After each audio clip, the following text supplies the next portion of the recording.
Hi, I'm Jeff Sachs, Director of the Earth Institute, and absolutely thrilled to welcome you to the 2012 Student Research Showcase.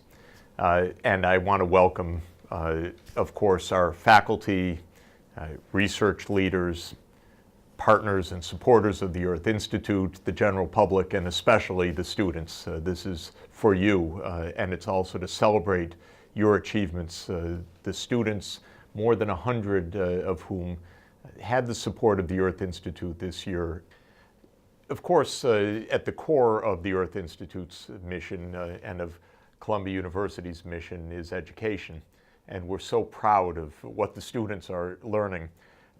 But this is beyond education that you'll see today, because the contributions the students are making are huge. It's not only to their own learning, but contributions to knowledge and to the world.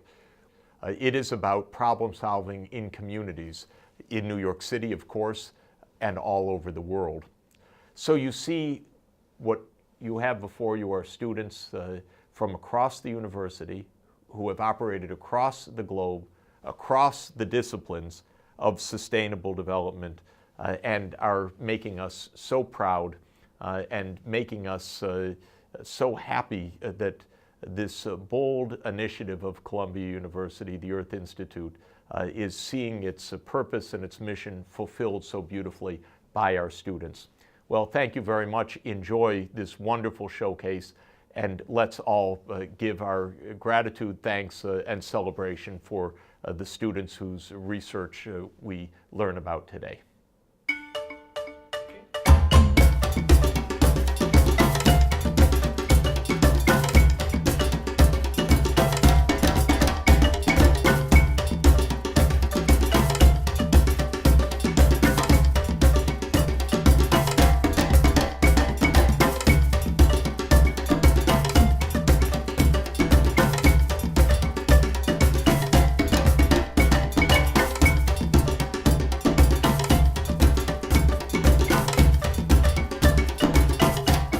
So my research was looking at the impact of increasing cash crop production on local households in the Millennium Village of Mansasso in Ghana.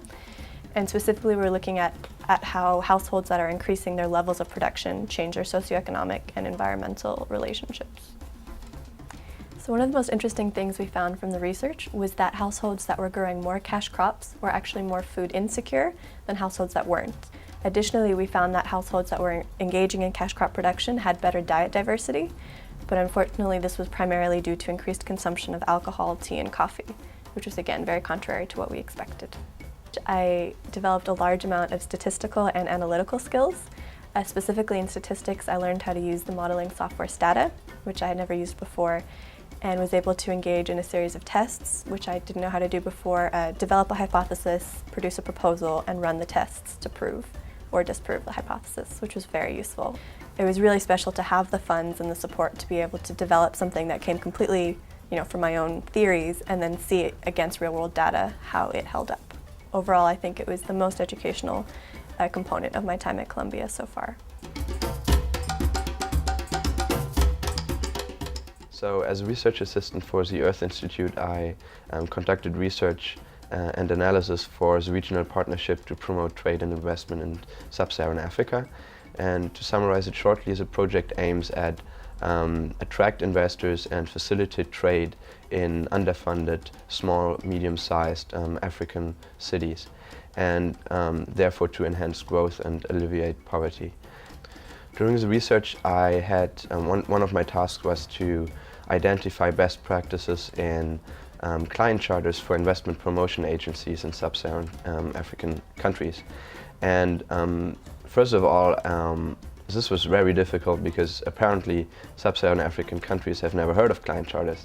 So sometimes it was kind of frustrating to go on the websites and see no client charters at all. Finally, I was able to come up with some examples, and I really hope that they will help the senior advisors of the project to come up with helpful ideas. And I became interested in this subject area because, first of all, I had several development-related courses during my studies, and second of all, because I believe that the West has a clear obligation to help those countries and cities to alleviate poverty.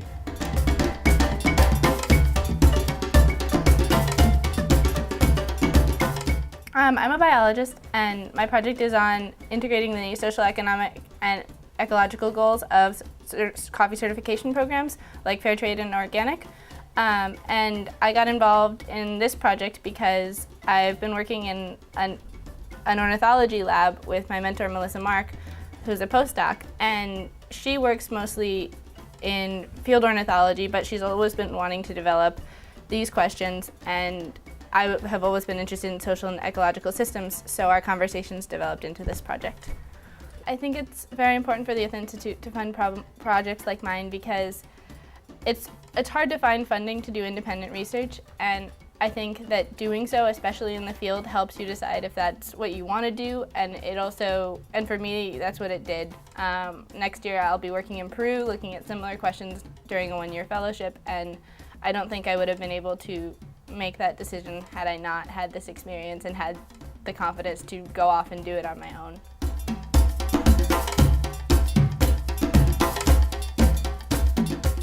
Well, I've been working in development for quite a bit, and at SEPA I study economic and political development. So monitoring and evaluation is a very important part of determining impact in any sort of project. Well, when we were looking at skilled birth attendance in the 10 Millennium Village Project countries, we found that we did have a significant impact in the skilled birth attendance from our villages to the regional countries. Well, the way I've done the analysis and the reformatting, it's very easy and it's very flexible. So other researchers, whatever variable they want to look at, can look at DHS data and look at the Millennium Villages data to do any sort of analysis that they want. And I plan on working on development projects in the future. And the skills that I've learned at the Millennium Villages project will help me do a lot of that monitoring and evaluation in the future.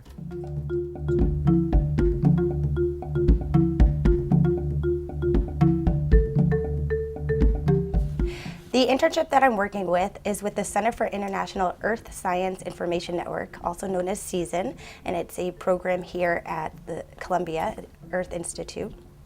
And the project that I'm working on is called the Global Climate Change and Human Health Project. And what it does is it gives educators the resources, both scientific data and geospatial technology, to engage high school students in critically thinking about how climate change is affecting and impacting human health. There are 7 areas that we are focusing on, and they are disease, desertification, food security, migration, natural disasters, sea level rising, and water resources. And how we're doing this is with a technology called Change Viewer. And what it is it's a global GIS data set where students are able to actually go onto this globe and go anywhere in the world and see what the impacts of climate change are going to be in those 7 areas. I have taken a short course, 6-hour course on GIS technology, and I thought, what better way to actually learn more about GIS technology than doing an internship where I would be using that information and applying it in a practical application that will actually be used by educators and by high school students throughout not only New York State, but the entire country.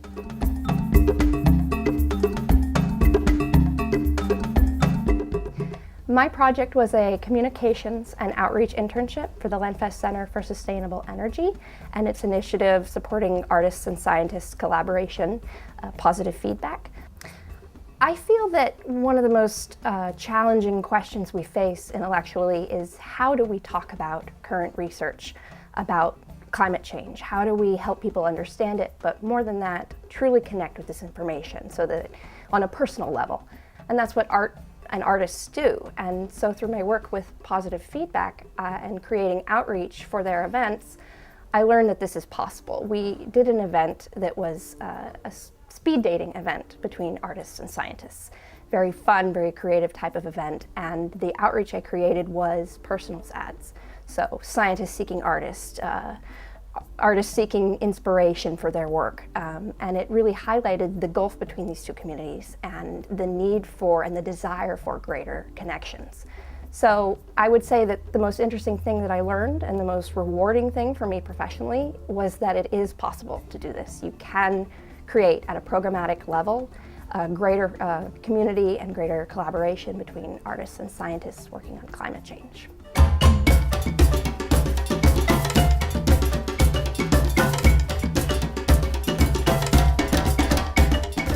Well, my project was about how urban planning processes for sustainability was affected by the individual characteristics of the planners, who they talk to and how they talk to them, and the characteristics of the organizations.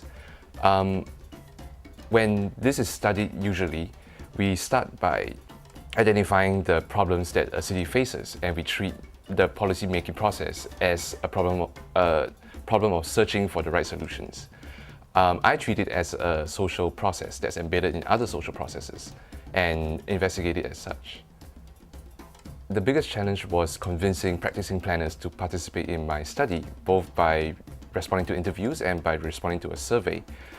Because, let's face it, practicing planners are not concerned with participating in research projects usually. I think that persistence and explaining how their input will be important was critical in getting them to participate. We know for sure that the urban growth is going to be the growth sector of the 21st century par excellence. And what we do in cities is going to decide whether or not the world will be sustainable. Now, we have a pretty good idea of what's wrong with the current urban systems and what a sustainable urban system should look like. But we've paid less attention to how we're supposed to transition from the existing system to the one that we want. That's a social process, and a social science approach would be useful in creating and generating insights that can guide practicing planners in that transition.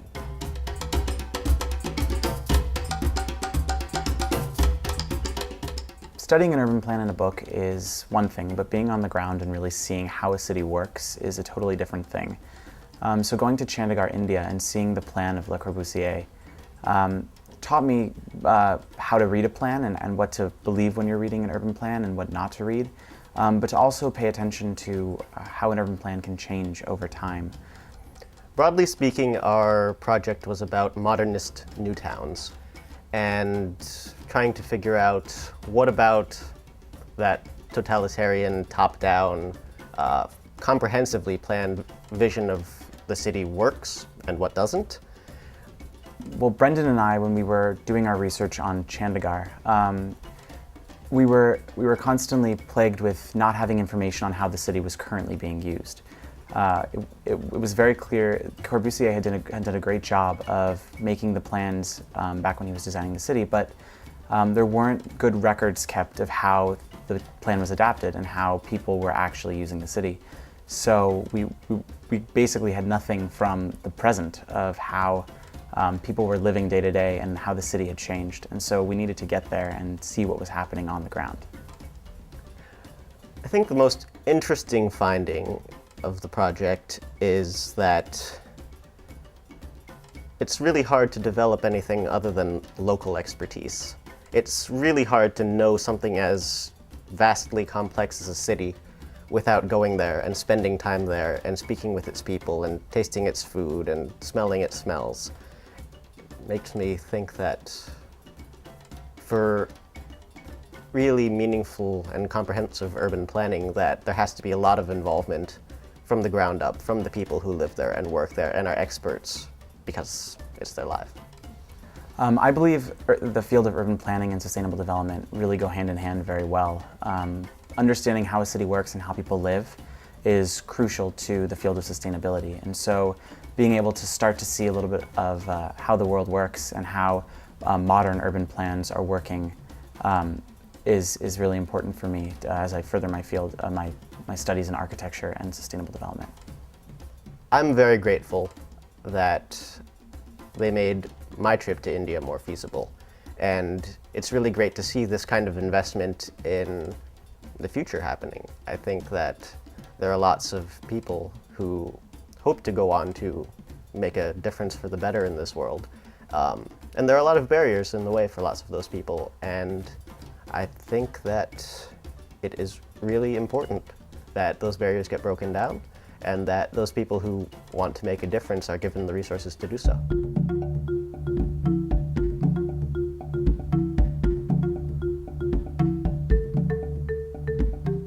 The objective of my study was to really evaluate why do some mothers decide to vaccinate their children and others don't. And I wanted to do something different with this study, which was to provide a social explanation for why mothers might or might not decide to vaccinate their children. and looking at vaccines as opposed to other kinds of medical care, which are also important in northern Nigeria, was a decision I made because an estimated 1 million children die annually of vaccine-preventable diseases in that state.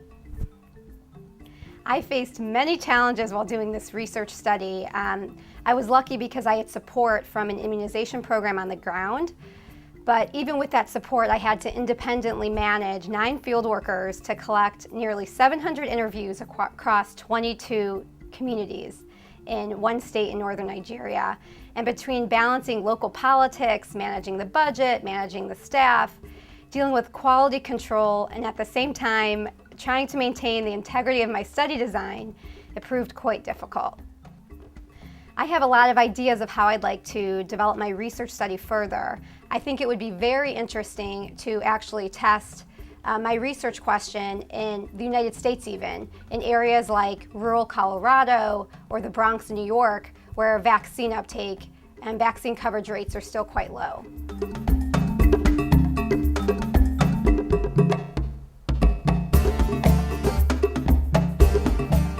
I work on carbon dioxide capture and storage, which is a mechanism for combating the greenhouse effect by preventing human carbon dioxide emissions from reaching the atmosphere. My field site is in Oman, a site of naturally occurring carbon capture and storage. Atmospheric carbon dioxide gets turned into stable carbonate rocks, like limestone. So I study the natural system to figure out how it works and if we could speed it up to the point that it could help reduce climate change.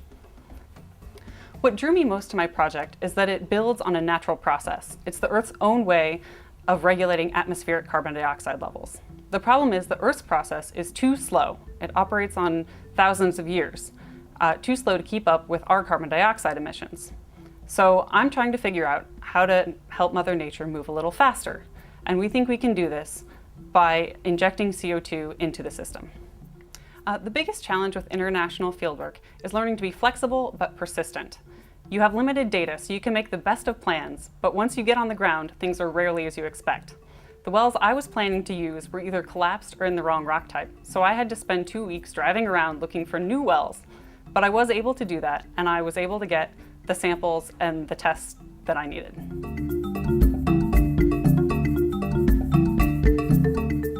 I was always quite concerned about global warming and climate change. Carbon dioxide as the primary greenhouse gas has been identified as the main cause of these issues. So I really want to develop a system to enable their monitoring, verification, and accounting to make sure the long-term viability of carbon capture and storage. This technology will make it possible for the public to gain trust in the reliability and safety and permanence of carbon capture and storage.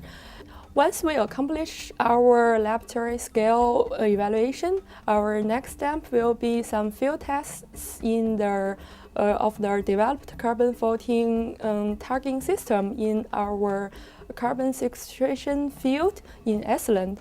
And upon the successful demonstration of this technology, it can be transitioned to industry for deployment and commercialization in the future.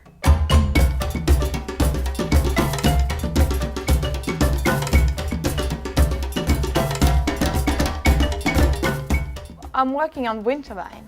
I've always been a passionate sailor, and I've always been fascinated by wind and by the energy you have in wind. So it was natural to be interested and to want to work on how to capture this energy.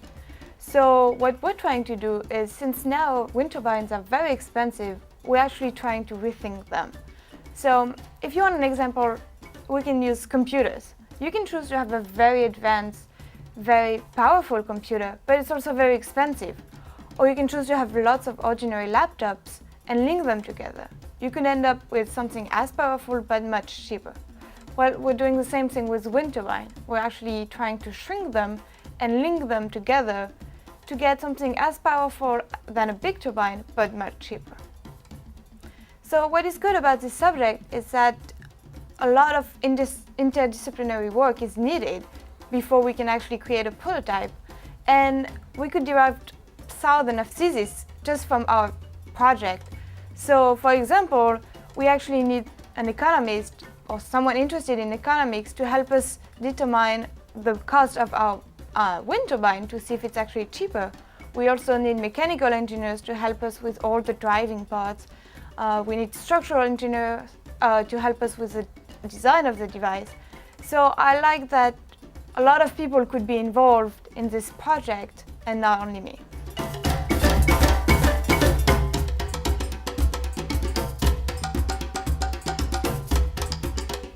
So my project was an environmental evaluation of parks in New Jersey, Newark, New Jersey. And so what that meant is we wanted to take a deep dive on kind of what benefits public parks provide to the citizens of the greater Newark area.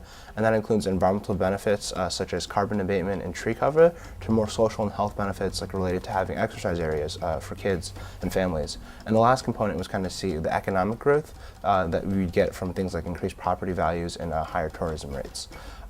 Public parks and kind of the state of sustainability in New Jersey has been a huge passion of mine. It was the topic of my first place submission for the Undergraduate Award of Ireland, and it's something that I kind of want to continue to work through both professionally and academically over the rest of my time here at Columbia. I've gained some tremendous project leadership and analytical skills that I think will be valuable in any setting. Through the project, I gained a really solid understanding of the topic of environmental evaluation, everything from contingent valuation to revealed preferences to willingness to pay.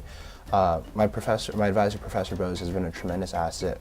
He's provided me kind of the regulatory, legal, and financial framework to analyzing a set of complex issues.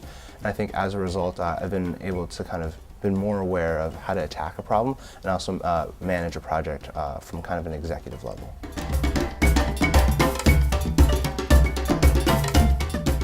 My project in Bonsaso, Ghana was about assessing the water access and quality of the Bonsaso cluster in the last 5 years. I became interested in the subject after my experience in working in a township in South Africa, and we were looking at how services were delivered to the township members, and I wanted to know more about how in rural Ghana these services was also delivered and how Millennium Village Project was doing this. The local community benefited from this project because I did an interview of the water and sanitation boards of each community in the cluster and try to understand how the project, the water interventions, could be sustainable in the next 5 years. And so by further doing this, the communities will be able to understand what works and what doesn't, and also the Millennium Village Project sector coordinators can also see this and understand where to undertake this project.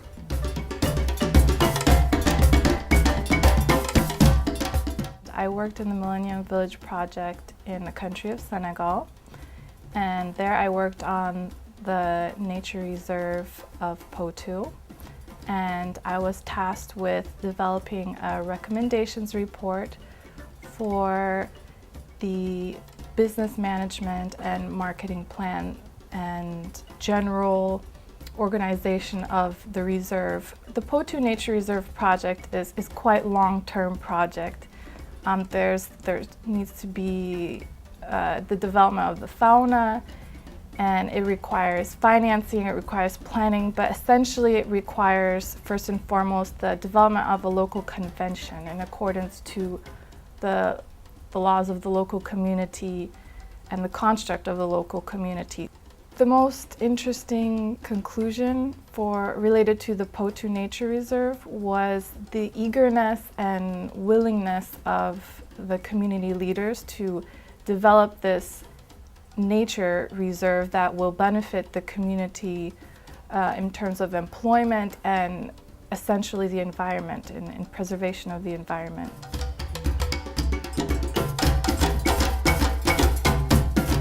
So opportunities like this one, being able to put a designer that is based in New York in a Ugandan context is something that pretty much can spring a lot of ideas. One of those ideas for me was the sanitary pad.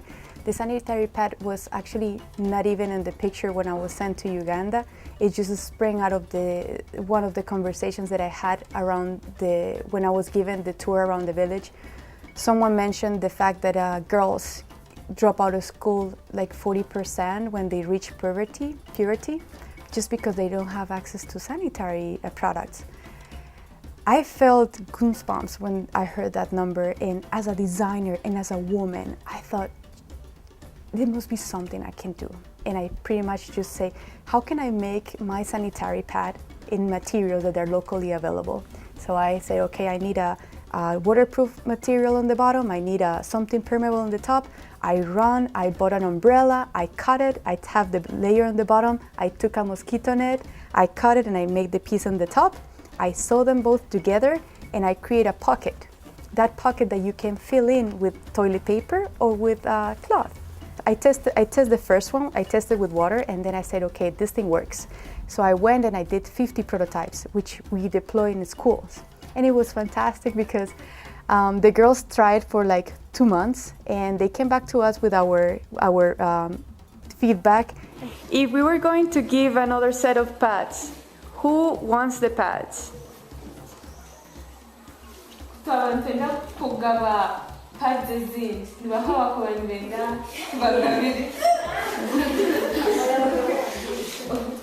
And the funny thing is, like the first samples we made, they were black, and they were just complaining about the color. They say like, why is this has to be black? It's just so boring. So we just thought as like, okay, there's any other complaint about it? And I said, no, this is fantastic. When can we have more? At least in the area that I'm talking about, which is social enterprise, it is really important that you are there, that you see you and you are witness of the reality, that you definitely have into account what is it that this people is going through. And then you come out with solutions that address their issues within the surroundings and resources that you have around. So that is, I think, the huge value of projects like these.